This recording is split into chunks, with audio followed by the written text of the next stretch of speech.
BRS నేత Balka Suman love లో పడ్డారు. మీడియా ముఖంగా ఐ లవ్ యూ చెప్పారు. ఇందులో ట్విస్ట్ ఏంటంటే అటువైపు నుంచి కూడా ఐ లవ్ యూ టూ అనే సమాధానం వచ్చింది. ఇందుకే బాల్క సుమన్ ఎవరితో లవ్ లో పడ్డారు?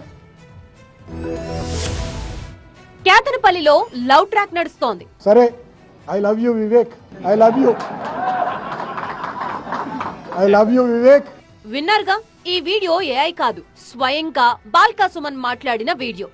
అయినా నమ్మడానికి వీల్లేకుండా ఉంది కదా. చెన్నూరులో నిత్యం మంత్రి వివేక్ పై తొడగొట్టే బాల్క సుమన్ ఆయనకి ఐ లవ్ యూ చెప్పారు. బాగా ఇబ్బందులు పెడుతురు మమ్మలను.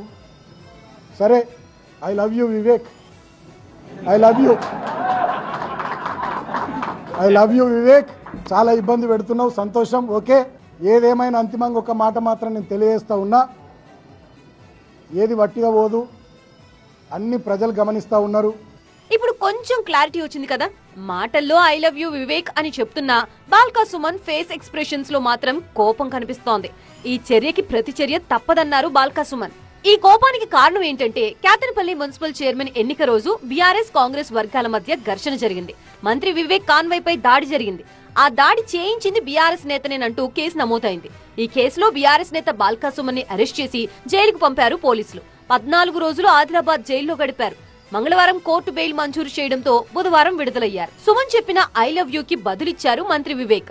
సుమన్ తన చిన్న తమ్ముడని ఐ లవ్ యూ టూ అంటూ ఇండైరెక్ట్ గా చెప్పేశారు వివేక్. చిన్న బ్రదర్, మీ చిన్న బ్రదర్ ఐ లవ్ యూ చెప్తున్నారు మీకు, మీ చిన్న బ్రదర్ అని చెప్తున్నారు. ఎప్పుడు నాకు ఎవరి మీద ఈర్ష్య ఉండదు, నా కోపం ఉండదు. ఆయన నా ఎప్పుడు కూడా చిన్న తమ్ముని లెక్క నేను చూసినా కానీ ఎప్పుడు ఆయన అర్థం చేసుకోవాలి. ఒక్క నిమిషం, ఒక్కటి ఆయన అర్థం చేసుకోవాలి. అది మా సంస్కృతి. లవ్ యూ టూ చెప్తున్నారు ఇండైరెక్ట్ గా. ఎప్పుడు కూడా చిన్న బ్రదర్. వీళ్ళిద్దరూ పైకి ఐ లవ్ యూలు లవ్ యూ టూలు చెప్పుకున్న కేతనపల్లి మున్సిపల్ చైర్మన్ ఎన్నిక కాక ఇంకా తగ్గలేదు. సిపిఐ బీఆర్ఎస్ కలిసి మెజారిటీ సాధించిన మున్సిపల్ చైర్మన్ పీఠాన్ని కైవసం చేసుకునేందుకు కాంగ్రెస్ ప్రయత్నిస్తోందని బీఆర్ఎస్ మండిపడుతోంది. మరోవైపు రాళ్లు వేస్తే మున్సిపల్ చైర్మన్ పదవి రాదన్నారు మంత్రి వివేక్.